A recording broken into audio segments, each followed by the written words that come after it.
Hello and welcome to the Intentional Clinician podcast. I'm your host, Paul Krauss, licensed professional counselor. In today's podcast, we are returning to the subject of Ayurveda and the practices of Ayurvedic medicine and principles. Returning to the podcast is Charles Goodman, who is an Ayurvedic practitioner. Charles Goodman was originally interviewed on episode 60 of the Intentional Clinician podcast. So if you are looking for a definition of Ayurveda and how it works and what its principles are, I would start there. In today's episode, we talk a little bit more about practical applications of Ayurvedic techniques on different things relating to mental health, such as anxiety, depression, anger, and more. A little bit about Charles before we get started. Charles Goodman has devoted his life to the study and practice of Ayurveda, the world's oldest and most complete system of healthcare. From 1987 until 1992, he studied and worked at the Ayurveda Institute in Albuquerque, New Mexico, the preeminent center for Ayurveda in the United States. There he completed a range of academic programs and developed skills in a variety of Ayurvedic treatments. A 2-year internship under professor and Ayurvedic physician Dr. Vasant Lad led to Mr. Goodman's appointment as the Chief Administrative Officer and Clinical Associate at the Institute. In this capacity, Mr. Goodman had overall responsibility for managing the Institute, teaching specialized courses, and attending Dr. Lad's clients as needed. Mr. Goodman also founded and was the editor of Ayurveda Today, the first journal in the United States devoted exclusively to Ayurvedic medicine. There is so much more to say about Mr. Goodman as he spent time in England studying, he spent time in Canada, and he spent a majority of his career working with his partner in Brazil. All that and more you will learn if you listen to episode 60 and part of this episode. I'm sure you're going to enjoy it. If you're a new listener, please hit the subscribe button so we can stay in touch. And if you're a long-time listener, please share the show with somebody you know. I would surely appreciate it. And right before we get to the interview today, I wanted to let everyone know that I have launched a course for the parents of young adults. It involves many facets of how to navigate the mental health system, as well as tips on communication and boundaries and how to promote pro-social activities, and even covers issues if your young adult has an addiction. If you are interested in this course right now, you can check out the link in the show notes. And at the end of this podcast, I'll be playing a short audio clip so you can hear a little bit more about what this course is about. All right, let's get to the interview.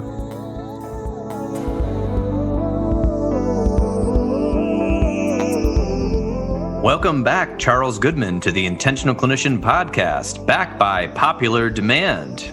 After your first podcast interview came out on Ayurvedic practices, people had been asking for more. So here we are. And I know that we've talked about possible Ayurvedic solutions or practices for psychological conditions. So welcome back. Thank you, Paul. It's nice to be back with you again. Wonderful. So we had a very long discussion about Ayurveda philosophy last time, and we didn't really get into the specifics.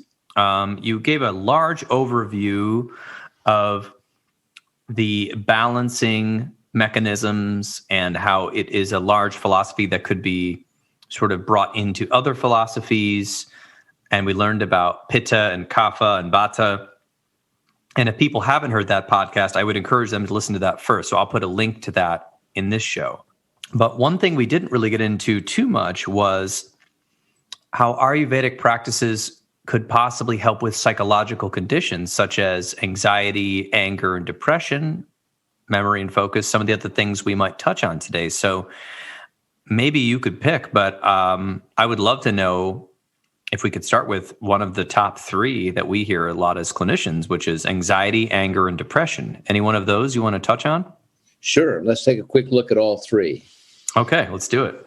I think pretty much all of your listeners will be aware that mind and body are connected. If you make a change in the body, the mind will reflect that change, and vice versa. Changes in the mind cause changes in the body.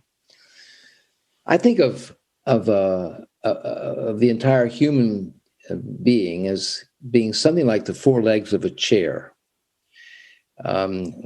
representing the physical, mental, emotional, and even spiritual aspects of life.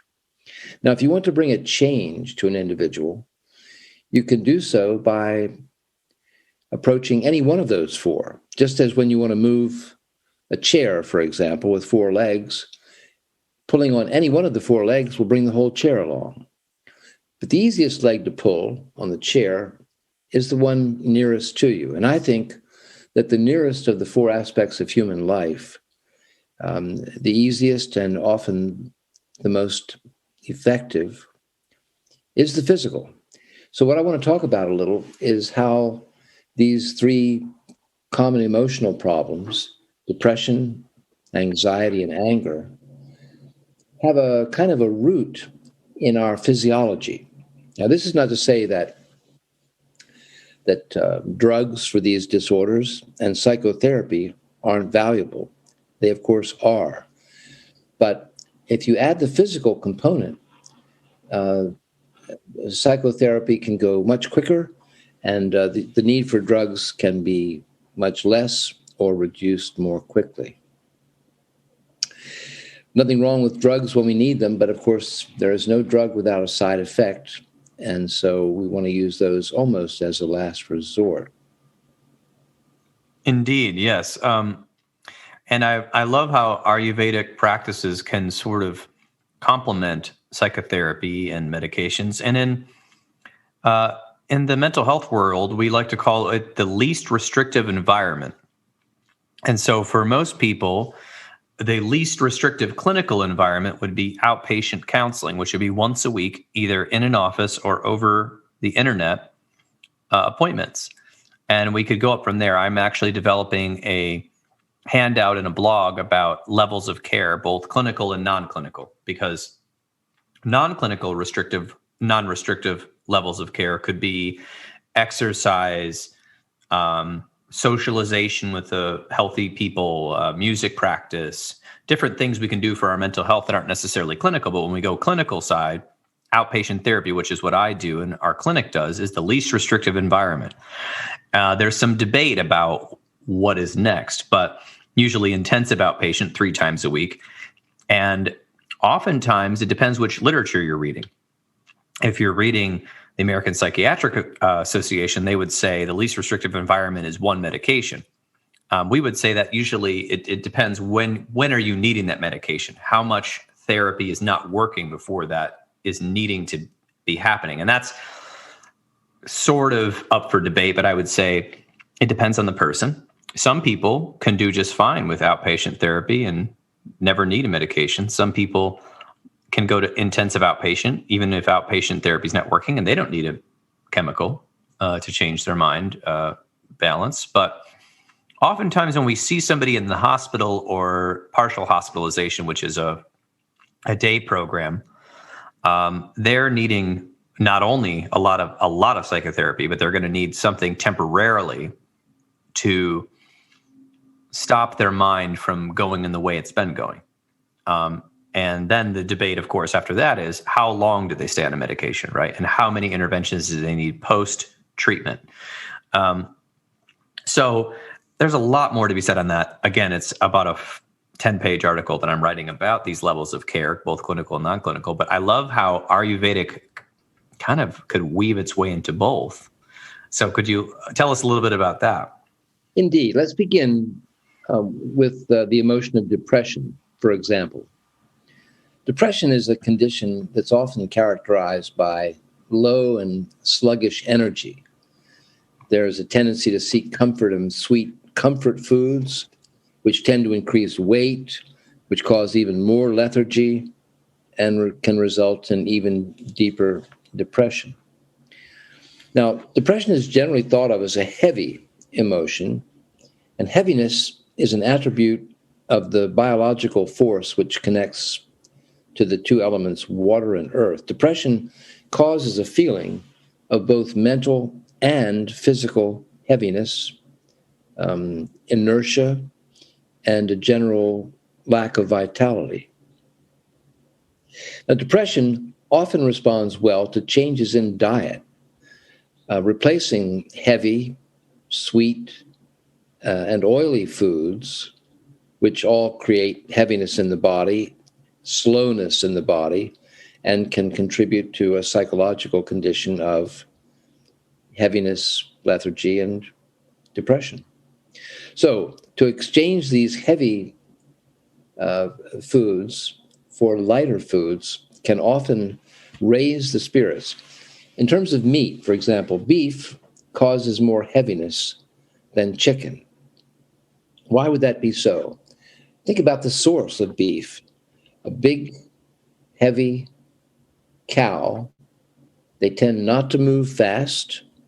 And the meat that comes from these animals tends to contain within itself some of these characteristics of the animal that they come from.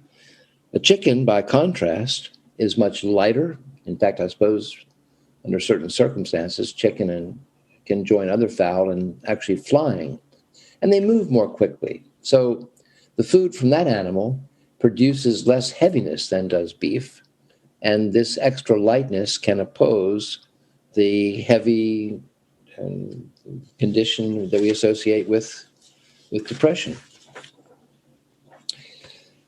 Now, in terms of activity, depression causes many people to just want to go to bed and pull the covers over their heads. They want to check out of the world and, just stay at home, stay withdrawn, inactive, maybe watching TV or taking naps. And these activities, or rather lack of activities, actually contribute to depression. I've had many cases where a person comes for depression. I find out that their exercise activity is zero, and I put them to walking early in the morning, and all by itself, this can contribute substantially to less of the inertia and heaviness and depression that we associate with an excess of this biological force, which in Sanskrit language is called kapha. Kapha combines the elements of water and earth, which compared to the other elements are relatively heavy. And when there's an excess of these heavier elements, then a person can have weight gain. There can be depression emotionally, and a feeling of lack of vitality.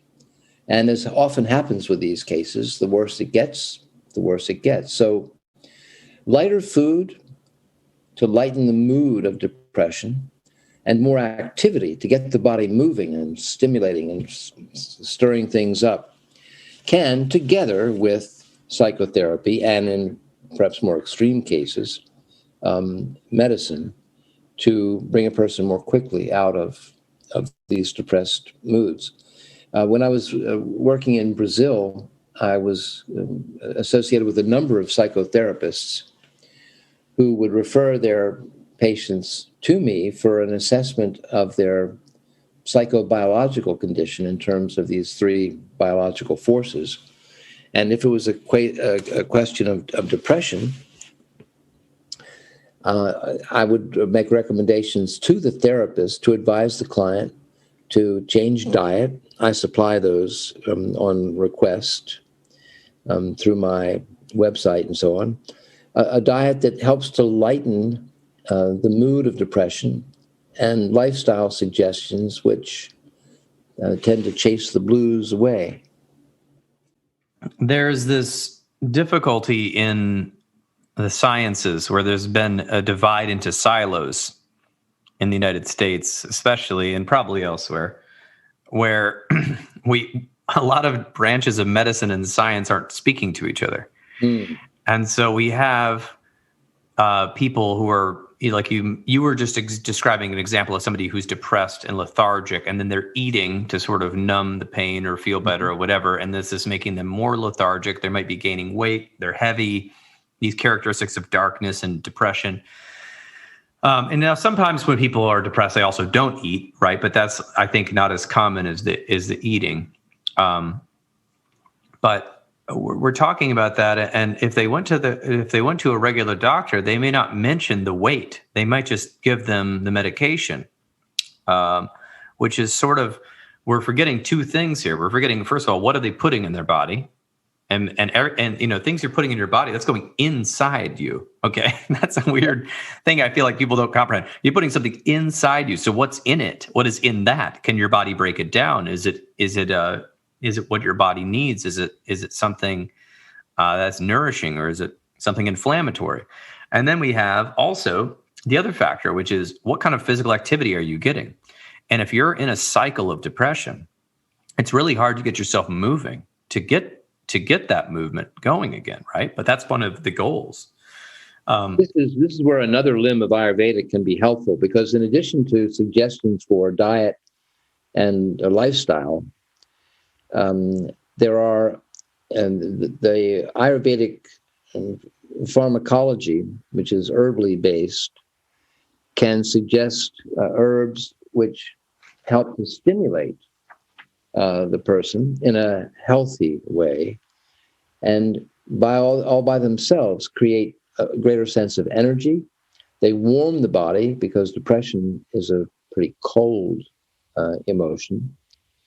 And some of these herbs that are effective in raising one's spirits are not exotic. They're not necessarily unpronounceable Indian herbs, which are, of course, very effective, but things which can be found in a person's kitchen.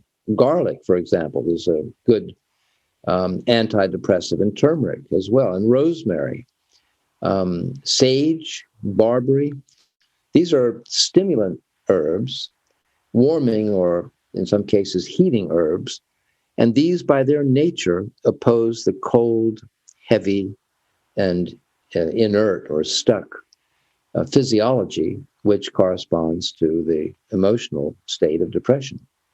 So diet, lifestyle, and herbal formulas are the three tools most often used in this country for Ayurvedic practice. And when a person is doing these things, then psychotherapy can proceed ever so much more quickly. And the results are, well, less expensive, for one thing. Well, what's interesting to me about Ayurveda and Ayurvedic practices is it seems like there's these sort of principles of physics and metaphor and observation that are coming into the practice. So it reminds me of the alchemical writings of James Hillman, who took alchemy to be a metaphor and went through all the different colors and different shapes and types of solids that the alchemists were trying to make back in the medieval times, and made it a psychological comparison to each color and each type of mood that a person could be in. And he called that, there was actually an audio recording called The Alchemy of Psychology by James Hillman, and there's also alchemical psychology. And this is all based on Jung's enjoyment of the metaphors that the alchemists gave us. So when I hear you say depression and heavy, it just makes sense. Depression feels heavy, right? And then I'm going to eat beef, which is a heavy animal, versus chicken. It's a lighter animal. And of course, I don't know what the fat content is with chicken versus beef, but I often hear people trying to go on a diet will eat chicken, right? They'll eat chicken and fish, lighter animals. And so there's something there about you're trying to bring them into balance by balancing the heaviness with some lightness. And then you said these herbs and these things that can be found in the household are possibly, invigorating or enlivening. And so you said, what were the three things? Herbs, and what were the other two? Diet and lifestyle. Diet and lifestyle, right. So we're talking about, this is very symbiotic with psychotherapy, because if you're doing herbs, taking some herbs, you're changing your lifestyle just slightly, and you're changing your diet, you're going to see some changes, because mind and body are connected right away even. Indeed. Well, this, of course, this is why Ayurveda can be such an effective handmaiden, as it were, or complement to psychotherapy and indeed to modern medicine as well. Because when a person has physical heaviness, it's really hard to completely lighten their load simply by talk therapy or indeed any of the other psychotherapeutic techniques. The needs of the body must be respected together with the needs of the mind. They go hand in hand. And from the Ayurvedic point of view, if depression is caused by an inappropriate diet or lifestyle for that individual, the first order of business is not to move quickly to treatment, but to stop the cause of the problem. In other words, if a person is sitting in front of the TV all day, eating ice cream, Coca-Cola, and so on, it's going to be very hard for them to get out of a state of depression. So if one removes these causes of heaviness, weight gain, lethargy, fatigue, it just clears the deck so that the psychotherapy can proceed with less encumbrance. And that is very handy to us, psychotherapists, if we could actually get a holistic whole body program going on. In addition to the psychotherapy, it'll move a lot faster. Indeed. Because often it'll take us a long time to get somebody to even consider any changes to their diet or lifestyle, let alone taking anything medicinal, because the drugs are the quickest fix. But I'm curious, what about anxiety and anger? Could you tell us a little bit about maybe some examples of that? Indeed. Well, anxiety is probably the most common complaint in society today, fueled in part, of course, by the COVID virus. People are a little on edge because it's a potentially life-threatening situation. But even apart from COVID, we live in a fast-paced world, and it's the speed of modern life, as much as anything, which provokes anxiety in people. The nervous system is governed by one of these three biological forces called vata, which is a Sanskrit word that means movement, or what moves. And when people move too fast or have too many balls juggling at the same time in the air, it tends to accelerate the velocity in the nervous system, and a faster than normal nervous system is going to, in most cases, produce anxiety, just a feeling of unsteadiness. Now, the elements that associate with anxiety are the elements of space and air, which are invisible. So this force of air is subtle and abstract. But here's the challenge. This is really going to put the cat among the pigeons. I would ask your listeners to consider that when they feel most anxious, see if they don't also notice having intestinal gas, too much air in their intestines. Now, it's hard to make a simple connection between gas and anxiety or nervousness, but both are fueled by an excess of air, which is an aspect of movement. Air is never still. It's always moving to one place or the other. And in this sense, it's quite the opposite of kapha, which tends to be at least slow and sometimes actually inert. So when a person's suffering from anxiety, it's almost always the case that they are moving too fast. And so a simple beginning to a fix is to encourage them to slow down, do less, take more time with each task, try and avoid multitasking and just focus on one thing at a time. Now, diet plays a role in this as well. If a person takes food which is intrinsically light, salads, for example, or uncooked food, raw food, or the famous gas makers, beans, cabbage, all of the cruciform vegetables, broccoli, Brussels sprouts, and so on. These things produce gas, which is light, and this somehow aggravates the nervous system into being hyperactive. Often people who have anxiety also have difficulty getting to sleep because when they lie down hoping for sleep, their brains are moving so fast with so much activity and so many problems and things to worry about that insomnia is a frequent association. So when a person is experiencing anxiety, which is I think of anxiety as baby fear, because if anxiety increases significantly, fear is what will be experienced.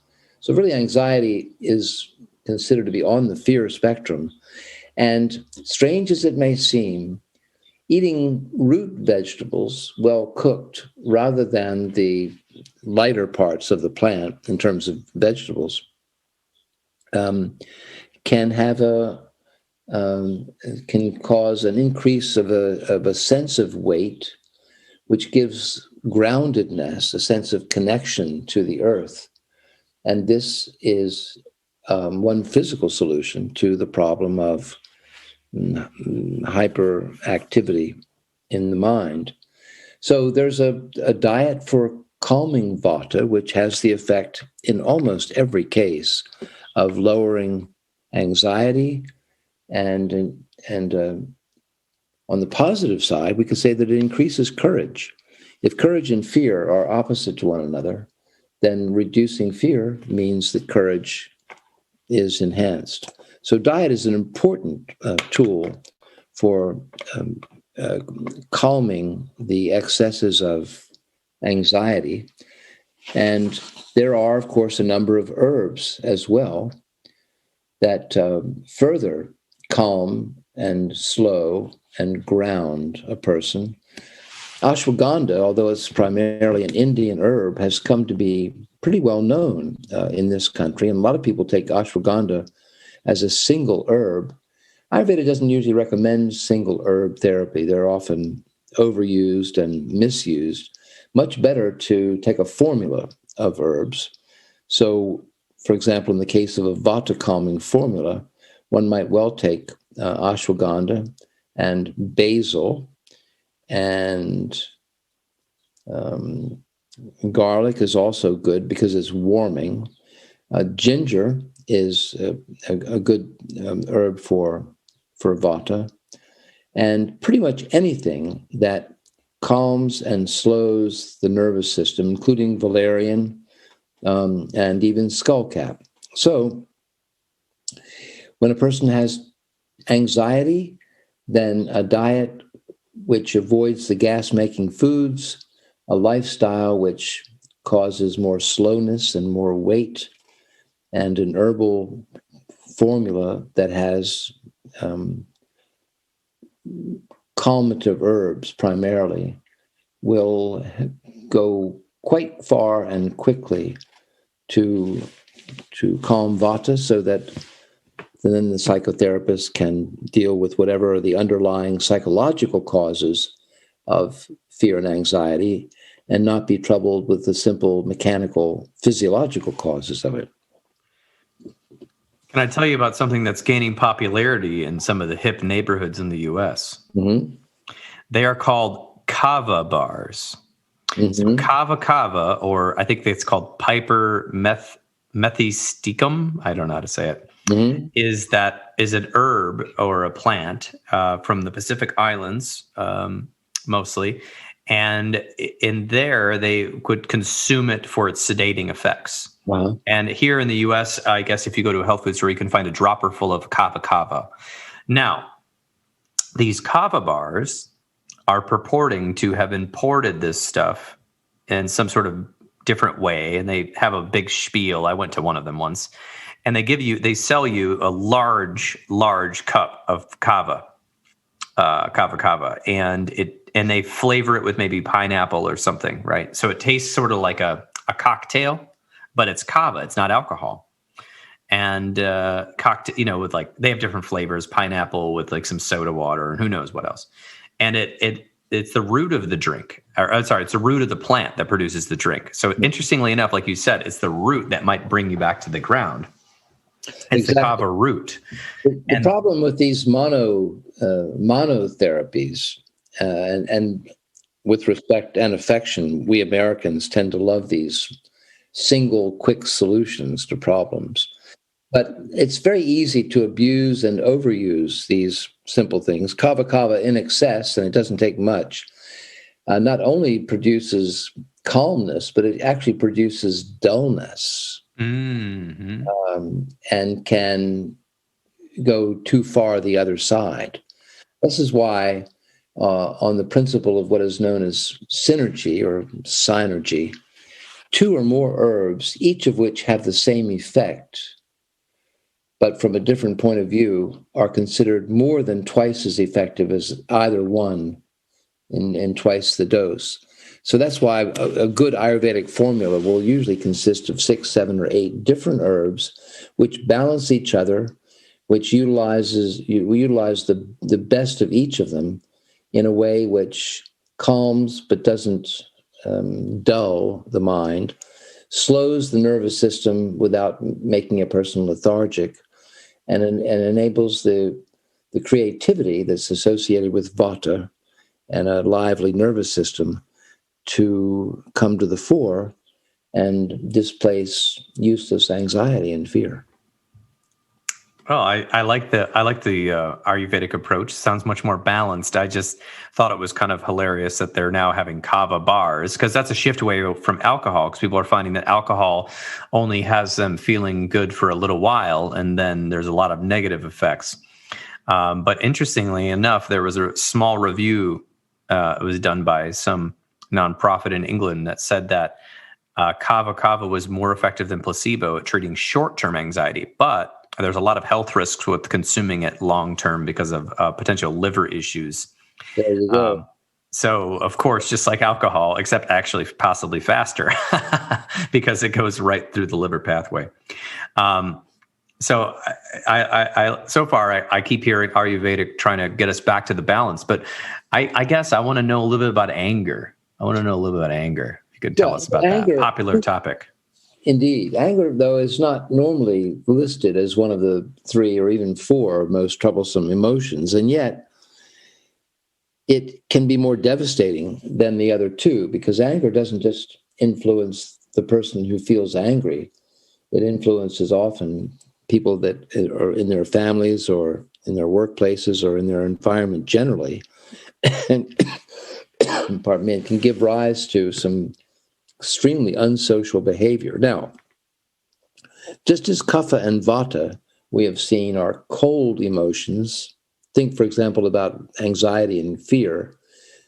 Don't you feel that these are, in fact, cold emotions? Oh, yeah. Well, I think a lot of times people have reported me when they're very, very anxious, their stomach hurts, and then their body, their limbs get cold. Yes, right. Right. And with depression, I've heard people tell me that they just lay in bed and they have to cover themselves with blankets because they're freezing. Right. Because they're not having any body activity.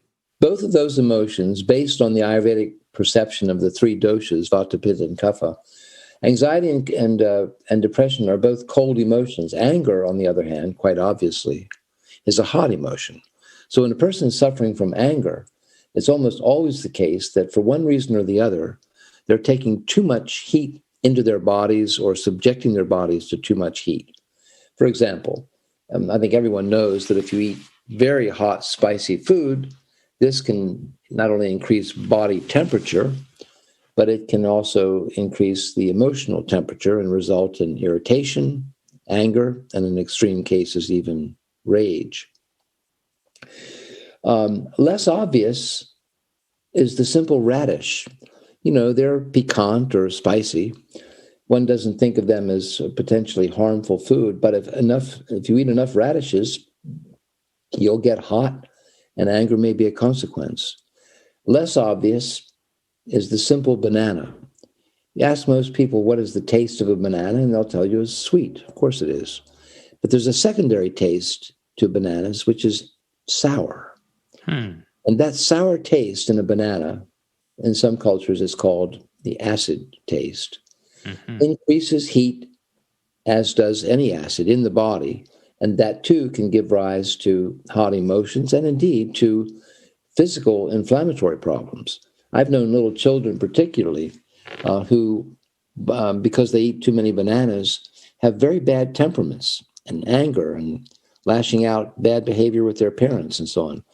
Reduce or take away the bananas, and cool and calm is restored. So again, as with these other emotional disorders, there's a special diet for people who have too much heat, physically and mentally or emotionally. And for the most part, it consists of removing the foods which cause this excess of heat. Coffee, for example, has a pH of around 2. It's very acidic. And coffee can promote anger. And everyone that I know, particularly here in the state of Washington, which is home of Starbucks and it's the coffee capital of the world, or likes to think of itself that way. And it's, people are, pretty hot. Anyway, alcohol. Native Americans showed great wisdom in calling alcohol firewater. Any number of bad Westerns I saw growing up, firewater make white man crazy.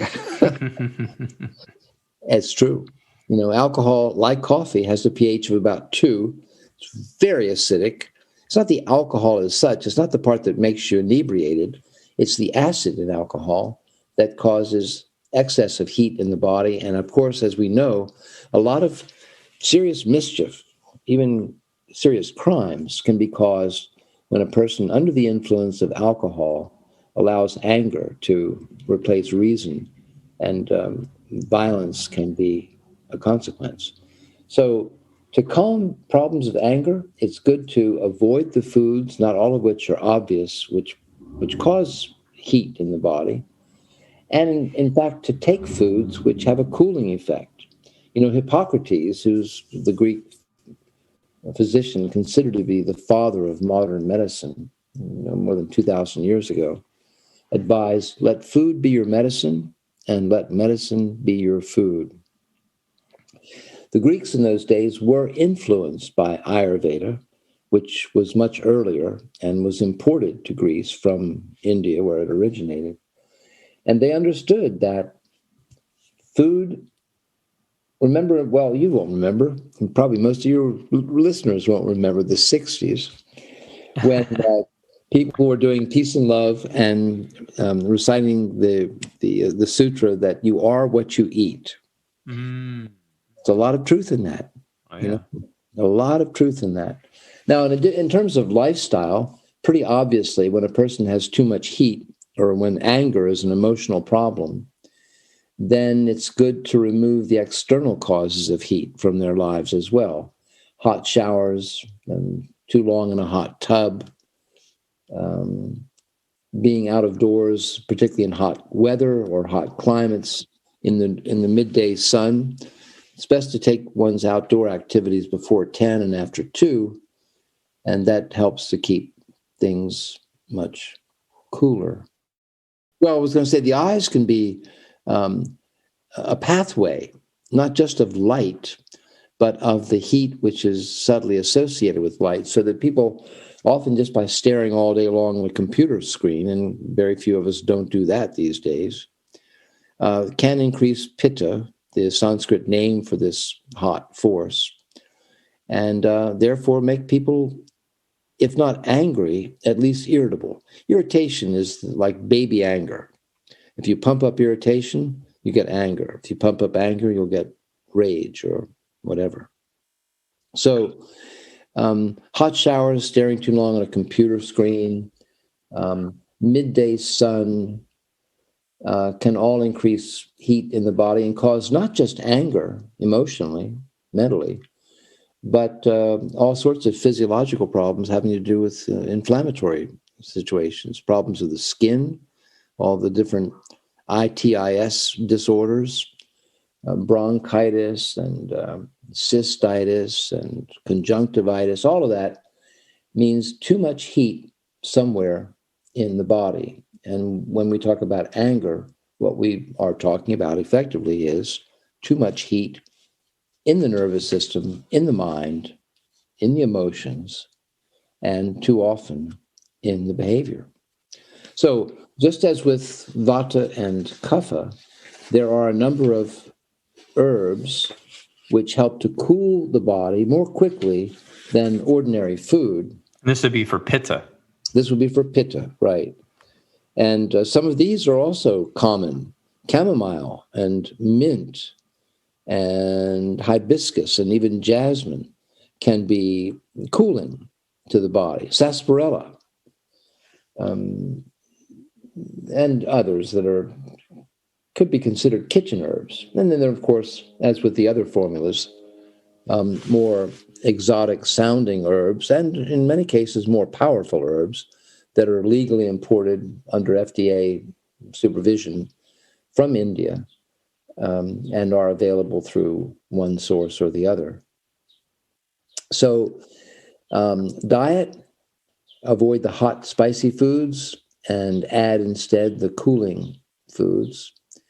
Lifestyle, reduce heat from as much as possible from the environment. And herbally, quite a number of herbs which are considered refrigerant, which is the technical term for herbs which have a cooling effect on the body.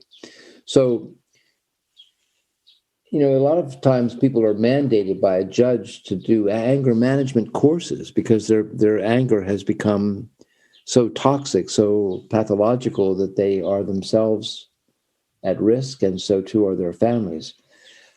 A judge might well consider a Pitta pacifying program that would probably, in many cases, effectively reduce these people who suffer from anger, and worse, whose families suffer as a result of their anger. So it's interesting in pop culture, when cartoon characters would get very angry, you'd see fire coming out of their heads, right? And steam. And then also there's many studies, and I'll just cite a couple right here. This is from the Association for Psychological Science, that for decades, multiple studies have shown this. Researchers have observed a correlation between hot weather and increases in violent and aggressive behaviors. And in fact, research done in the 1980s between April and August in Phoenix, Arizona, indicated, and this is in many cases, but people that that they did this experiment at stoplights where they were like doing something slowly or trying to aggravate people, and honking horn and middle fingers increased on the hotter days. And even more so in the 80s, of course, some of these cars didn't have air conditioners. So people that had their windows already rolled down were even more upset and angry. Then there was another person from the same place that was from Iowa State University that did many studies on heat hypothesis. And one was published in Current Directions in Psychological Science. He observed that, this is Craig Anderson's study. Excuse me, I should say that beforehand. He observed that there are about 2.6% more murders and assaults in the United States during the summer than other seasons of the year. Hot summers produce a bigger increase in violence than cooler summers, and violence rates are higher in hotter years than in cooler years, even when various statistical controls are used. Anderson argues that hot temperatures make us uncomfortable, which leads to crankiness, and cranky people are irritable and prone to lashing out. That's his theory, right? But I just think it's funny how that can all go back to Ayurvedic philosophy. And then there was another science article in the Psychological Science magazine about heat aggression and retaliation by analyzing violence during baseball games. And this guy from Duke, Dr. Richard Larrick, analyzed data from 57,000 something Major League Baseball games.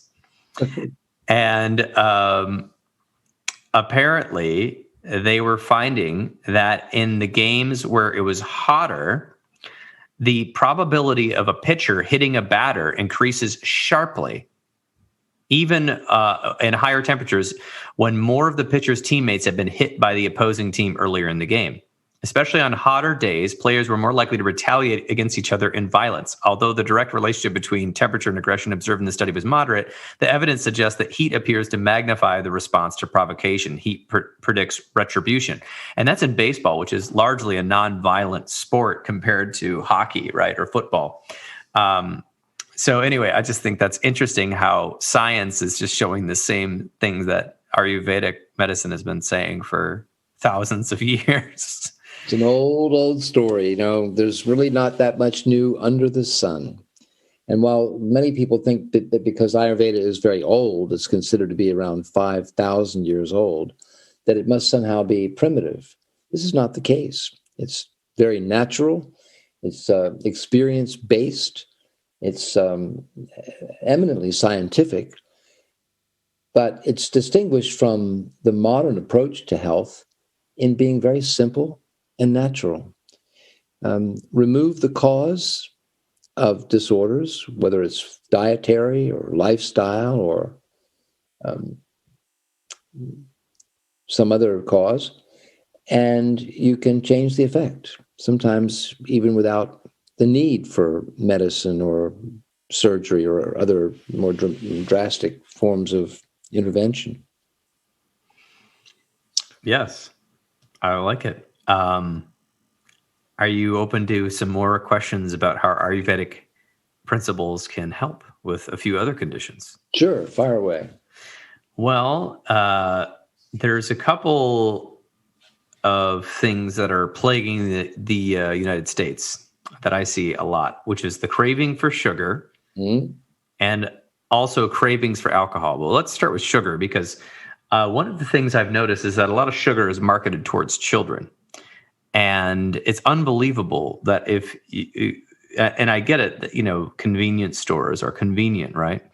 But in these neighborhoods where people are going to the convenience store, they have no fresh fruits or vegetables. They have bread and milk and a ton, and I mean a ton, metaphorically, of candy.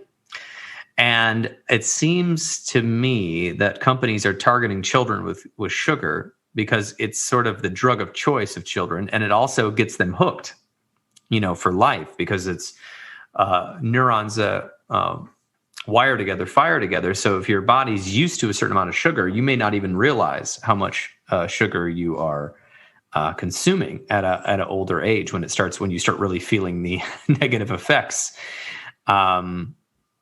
So the cravings for sugar are big, I think, because there's also, if you eat any sort of processed foods, it's added to most of them, a lot of them, right? Even potato chips sometimes have sugar in them, added, just a little bit here and there. And I'll just go out on a limb here. I've also called sugar the crack cocaine of food because it's not what it was when it was in the field as a cane sugar, right? If you get it in its original form before distilling it down to a white powder, it doesn't taste that sweet, right? In fact, according to things I've read about history, people used to really consume a lot more honey, and honey was put in different alcohols. They called it mead, right? And you put honey on bread, and you put honey on fruit and things, and it would make things sweeter. Well, then somehow, in some way, we got not only cane sugar, but we got granulated white bleach sugar, not even the brown sugar, right? And it's led to an epidemic of diabetes, type 2. It looks like this. Approximately 1 in 10 Americans have type 2 diabetes. That's going to increase to perhaps 3 in 10 within the next 20 or 30 years. At least if the president... It says more than 34 million Americans have diabetes. About 1 in 10, approximately 90 to 95% of them have type 2. So mostly it's type 2. Yeah. So, Paul, there are sweet taste is the first taste. This is the taste of mother's milk. And therefore, all the associations of that first taste form a kind of psychological bond as well as a physical one. It represents comfort, security, nourishment, even survival itself. But sweet taste is just one of 6 tastes. And to be healthy, we need to have all 6 tastes in our diet. So if there's a preponderance of sweet or salty or sour or pungent, we will be out of balance. Anyway, sweet has all these psychological associations from infancy and the security of mother's milk, or indeed even formula milk. So we tend to prefer sweet taste, particularly when we're looking for comfort. But you quite correctly pointed out that the problem is not with sweet taste, because milk is not devastating, or fruit, which has most of it has sweet taste, and there are many things. Wheat even has sweet taste. Rice. So we get plenty of opportunities to satisfy our need for the sweet taste. The problem comes when, as you said, when sugar has been refined to the point that it requires no digestion whatsoever, that we drink it in the form of a soda pop or take it in the form of cakes or candy.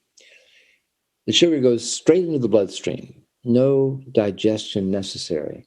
And this causes the pancreas, which needs to deal with that substance, to overreact. And that overreaction can be a habit. If we take concentrated sweet in the form of sugar or other, even white bread is a kind of concentrated sweet carbohydrate, then it establishes a pattern of hypo and hyperglycemia, or too little and too much sugar in the bloodstream, and this becomes an addiction. When the pancreas has become so tired of having to overreact to this concentrated sweet suddenly rushing into the bloodstream, it begins to act up. And that's when we can expect type 2 diabetes to manifest. But even before that time, too much white sugar causes energy fluctuations. And this can have an influence on emotional moods as much as anything else that we experience. So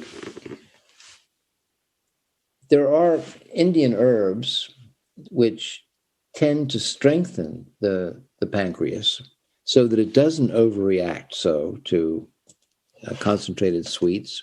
And this can help to reduce the dependence or the addiction on these things. I have given a formula that I call sugar balance to scores, probably hundreds of people. And even within a month or so, taking this formula, people find themselves growing indifferent. They can take it or leave it, and it's not an addiction anymore. It doesn't contribute to weight gain.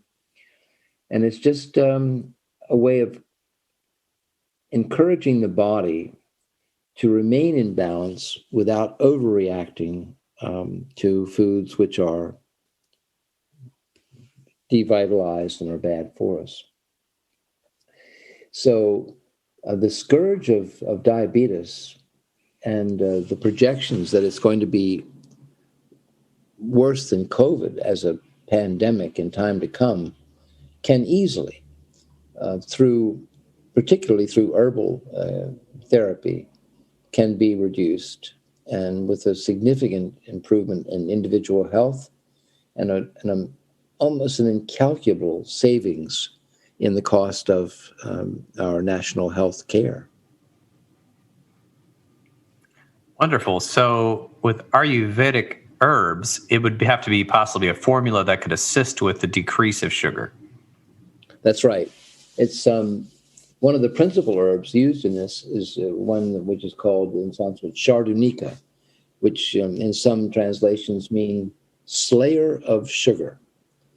And it doesn't harm your taste for sugar. What it does is it improves the functioning of the pancreas, so that the production and distribution of insulin, which is the function of the pancreas, is regularized and normalized so that a person doesn't get into the hypoglycemia or low sugar, which drives them to the cookie jar, or in some cases to the wine bottle or cocktail lounge, because the molecules of alcohol and sugar are very, very close together.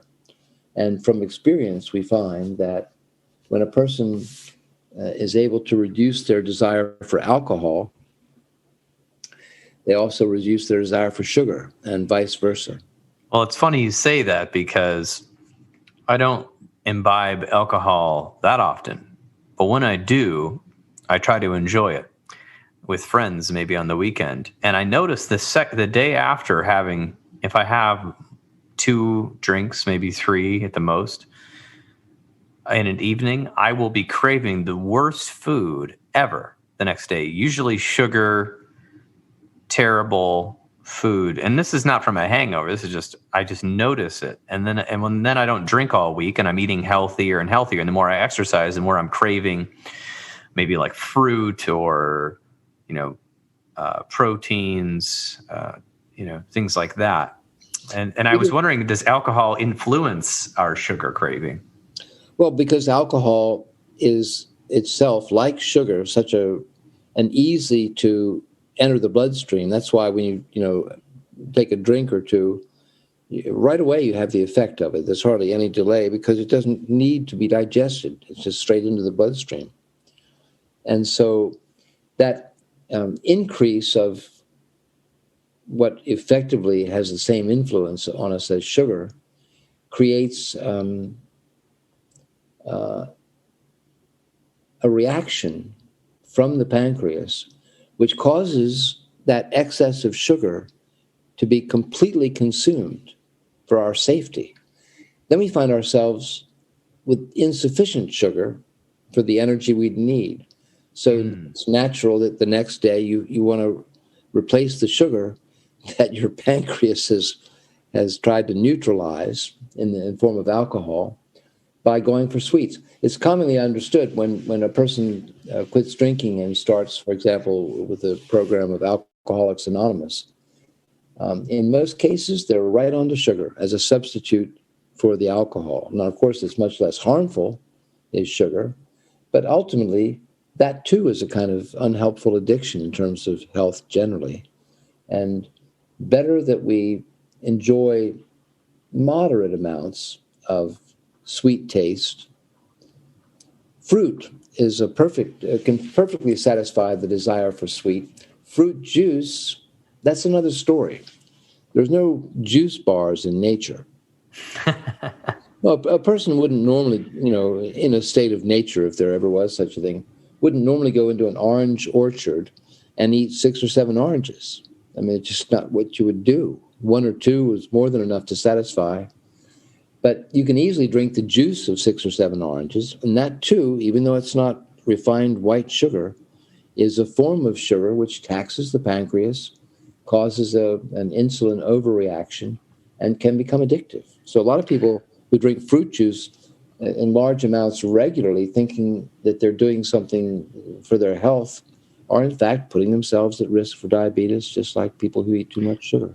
And is that because it's the fruit juice has been separated from the pulp and the other elements of a piece of fruit?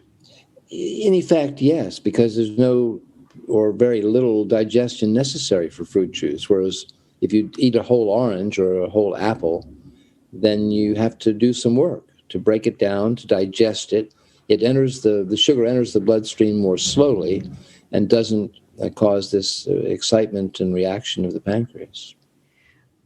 Sounds like there's certain things that we're doing to speed up our lifestyle that are actually possibly hurting us in the long run. So I'm curious about the last one here, which was craving for alcohol. And this is a major issue. In fact, during the pandemic, which is still going on, but in the main portions of it, when there was extensive lockdowns, alcohol sales went climbing higher than ever for home use. Could you talk a little bit about how Ayurvedic medicine could help with, or the practice of could help with alcohol cravings? Alcohol is tricky. There are some experts that insist that zero alcohol is what we should aim for. Others insist that we can get resveratrol or other beneficial substances by a glass for women and not more than 2 glasses for men of red wine. The jury's out on whether small amounts of alcohol are harmful or helpful. But there's no question about large amounts of alcohol being harmful. They destroy the liver and usually our social life as well. So when alcohol becomes a problem, when it becomes an addiction rather than a pleasure, then Ayurveda has a solution in the form of various herbal formulas which strengthen the pancreas and reduce that craving for the sudden fix that we get when we take either alcohol or any concentrated sweet. It's long been observed that addiction produces allergy. In other words, whatever we're addicted to, we're also allergic to. You can drink a glass or 2 of wine. You're not addicted to alcohol. But if your craving were greater, then you would drink too much alcohol, and this would effectively be for you a poison. Well, there seems a clear association between whatever we're addicted to and what we are allergic to. And it's a paradox that we sometimes crave exactly what we're allergic to. That's why a person who's addicted to cigarettes, cigarettes are poison for that person, but they're addicted to it all the same. Alcohol is the same. If you're addicted to alcohol, it's probably for you a poison. Addicted to sugar, sugar is certainly harmful. So we have to notice that the things that we crave most might be exactly those things which are not good for us. Well, I've certainly noticed that when I found out I was allergic to wheat, because I loved really good fresh baked bread, but I also loved supermarket bread if it was sourdough or something like that.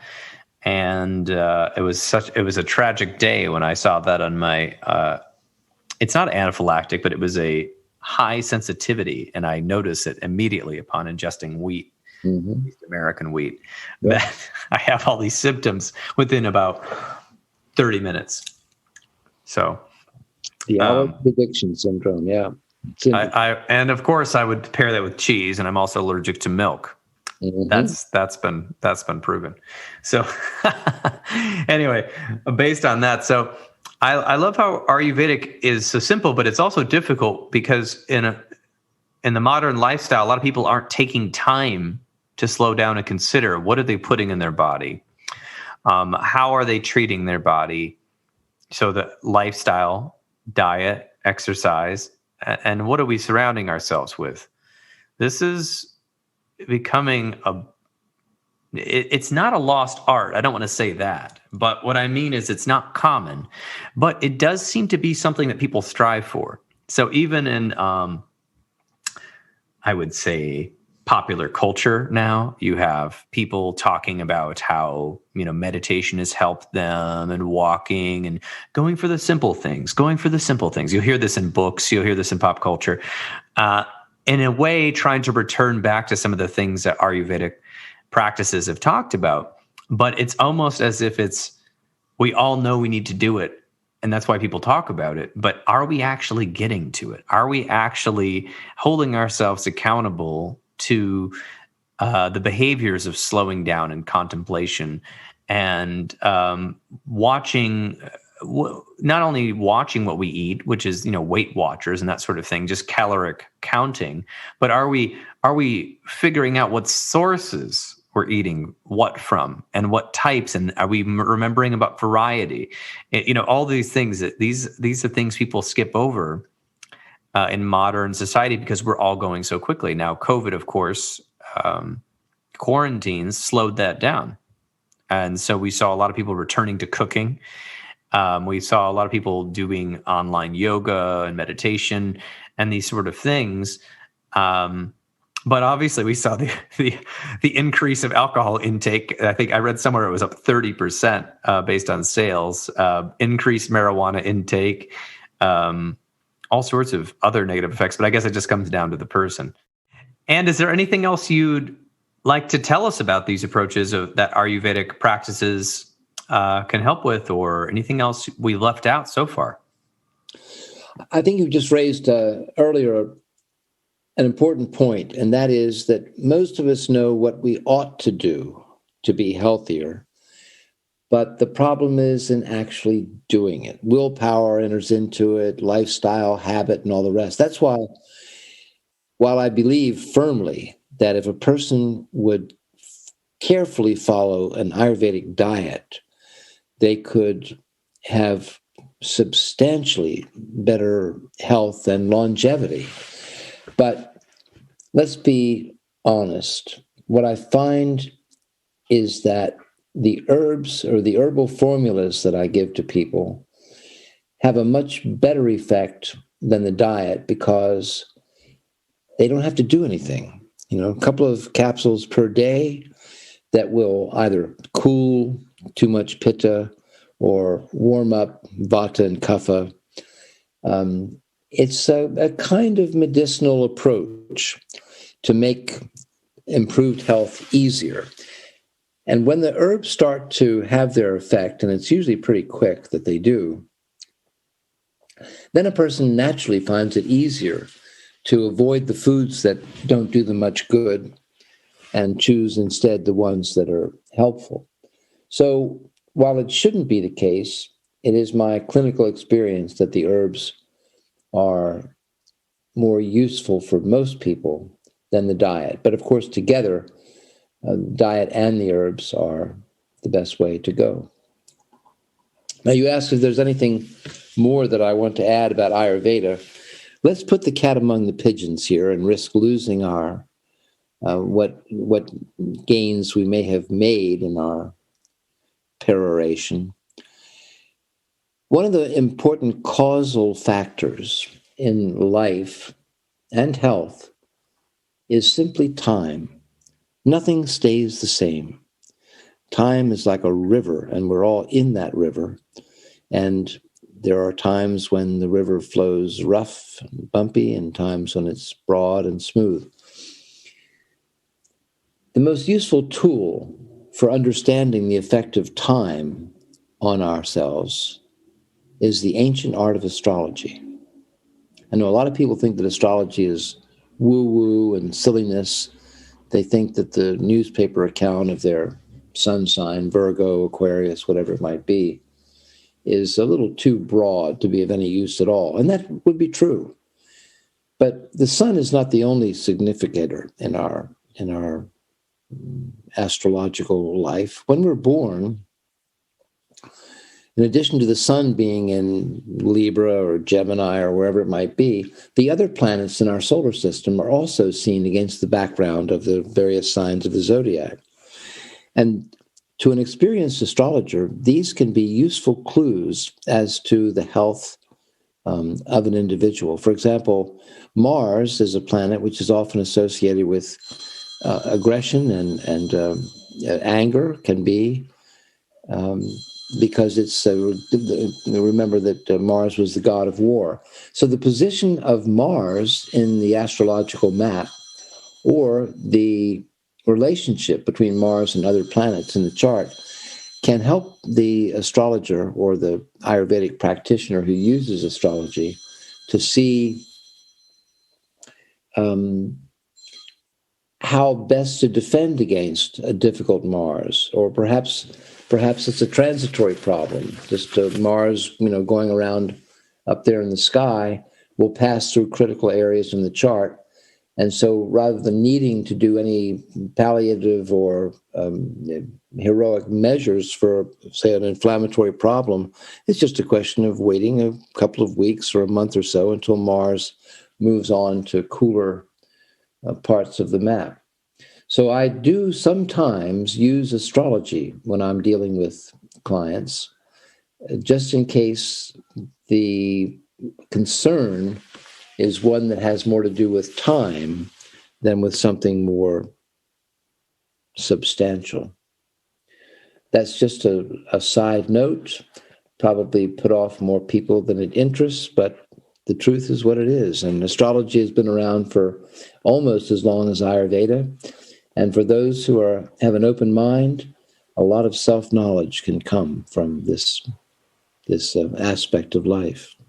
Well, I think a lot of the reasons people might be put off is that they've read the paper accounts of the sun sign of whatever's going on with their astrological things and have heard a bunch of really terrible pseudo-astrologers going on about things. And in fact, I can't really speak at large on the system, but I would say that from a psychology perspective, if something is going to get you to consider different aspects of your personality, different aspects of your life, and even pose questions that may not be absolute truths, but may be tendencies, right, or patterns, is that going to harm an individual by examining that? Absolutely not. In fact, it's going to enliven them, right?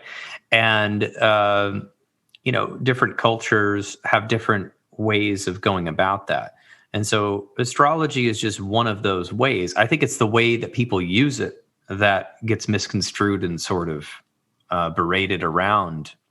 People try to use it as absolute truth or religion or, I'm not going to leave my house unless I have a good reading today on my moon sign, or, the sort of exaggerative American ways of doing things sort of give it a bad rap, right? That's foolishness. Yeah, that's to completely misunderstand.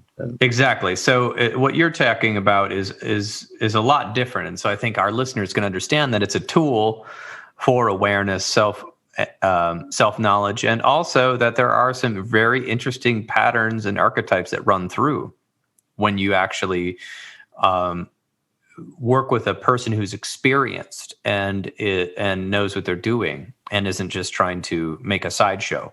Right. You referred earlier to the psychologist Carl Jung. Jung himself was a very good astrologer and used astrology in his clinical practice.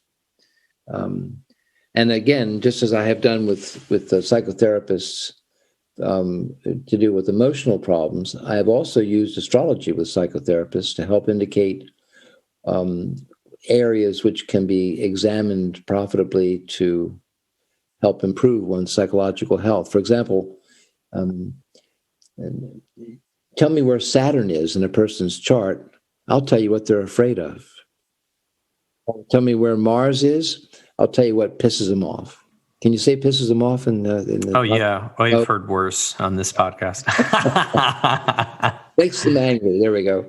Well, politically correct. And, Neptune can indicate the possibility of, delusional states and so on. It's a useful tool. It's not, it's just, it's like a mirror. If you want to know what you look like, it can help to look in the mirror. Is your hair combed? If you're a woman, is your lipstick on straight? All that sort of thing. The mirror doesn't make you look a certain way. It just reflects how you do look. And this has to do with self-knowledge. And the better we know ourselves, physically, mentally, emotionally, and spiritually, the more healthy and the more integrated we are. And I want to just say that, not totally getting to the conclusion, but I would say astrology could be in the same camp as the Enneagram, which is now becoming much more popular as a test for people's personalities, but originated actually hundreds of years ago. In fact, people are disputing the origins, right? And that has a lot to do with observing people. And then the I Ching, which is a practice that I don't want to totally butcher, where people would throw these different sticks and get a reading. And it's related to the Tao Te Ching, but not the same. And you throw the I Ching and you toss them and you get a numerical value and you add them up, and then that tells you something. So all of these things are tools for reflection, right? And I think in they take an open mind, and it's the way that you approach them or the way that you use them. Just like the internet. The internet can be used for something great. The internet can be used for terrible activities. And the internet, and I could be a restaurant and sell you a good value meal, or I could try to rip you off with the dirtiest meat I can find and the cheapest vegetables and put a bunch of sauce on it and sell you a Diet Coke and tell you that it's a really good meal, and you taste it and it looks right. It's cut up right, but it tastes like trash, right? So it's about how we're utilizing it. So that's why I'm glad you brought up astrology, because I think it is a very interesting tool. And I think that the science, in the art of Ayurvedic medicine and even the art of psychotherapy, we're always looking for tools for reflection and new ways of understanding ourselves. So I appreciate you bringing that up, especially it being one of those can be knee-jerk reactions for certain folks because they've got a posture that they're in the right crowd here. So I think to be a scientist, we have to be looking at all things, and especially as a practitioner, not throwing anything out, but also be careful where your devotions lie. Also, because if you all of a sudden think you've got the absolute answer, you're going to have a client or a patient that comes in who defies the rules. Always. Yeah. So I really appreciate it, Charles. Now, can people contact you? They can. I have a website. It's Charles Goodman Ayurveda. And on the website, I explain how it's possible to arrange a consultation, order herbs, book an astrology reading. And indeed, I'm happy to send diets and so on to people if they contact me. I started this website at the beginning of the COVID pandemic because since we're all pretty much locked into our rooms during this time, I wanted it to be possible for people without having to go to a clinical situation or even to a doctor if that's not safe, and to get better balance and better health virtually and by the mail. So I have clients all over the world, many in Brazil where I lived for a number of years, but all around the United States, Canada, some in India, Eastern Europe, and so on. And I deal with them by Zoom or sometimes just on the telephone, send the herbs and diets and so on that they need. And it's not quite as satisfactory as face-to-face, but it's what we can do now at this time. And so I'm just happy to be out there as a potential source of help for anybody who might need it. And that being said, I appreciate your time, Charles, and I look forward to possibly next time we have you on the show. Always nice to be with you, Paul. Thanks a lot.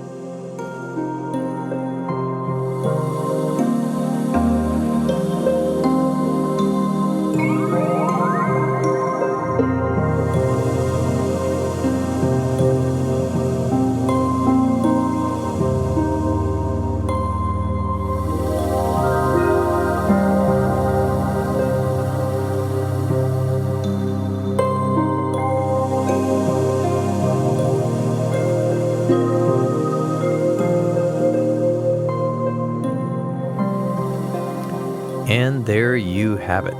This has been another episode of the Intentional Clinician podcast with Paul Krauss. If you are enjoying this podcast, please share it with people you know. I would surely appreciate it.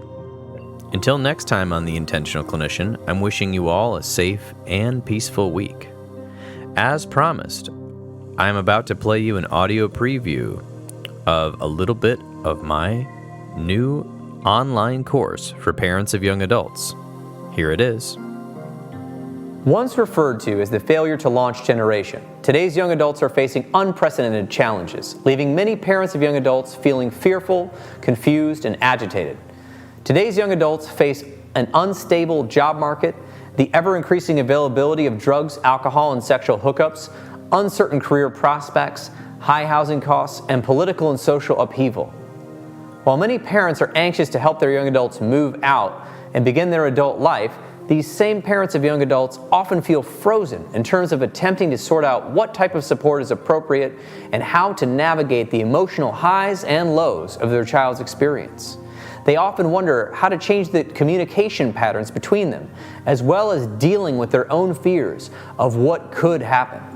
Hi, I'm Paul Krauss. I'm a licensed professional counselor, and I've been working with young adults and their parents since 2007. All of these reasons and more are why I developed an online course for the parents of young adults. Some of the topics covered within this course are what is an emergency and what do you do with it, understanding the stages of change and the rites of passage for young adults, learning about how to change communication patterns, setting up realistic boundaries, ways to promote pro-social activities and reduce antisocial behaviors, and what to do if your young adult is suffering from an addiction. If you'd like to learn more, just click the link below this video. If you are interested in this course or know someone who might be, the link to my course for parents of young adults, What Do We Do Now, is in the show notes. And the cool thing about it is it has 6 video modules with me speaking, as well as some words on the screen and things like that. It's not a PowerPoint. It's much more engaging than that, but it does have some PDF handouts with it to cover some of the main points, and it provides some resources as well, so I'm hoping people like it. If you are looking for an EMDRIA consultant, I am now an EMDRIA consultant in training and can provide 15 of the 20 hours needed to become an EMDRIA certified therapist. Currently, I actually have 2 EMDRIA groups going online right now, and we are doing the consultation groups every Wednesday, and we might add another day soon. So for details or how to join, check out counselingsupervisorgr.com or healthforlifegr.com, or send me an email.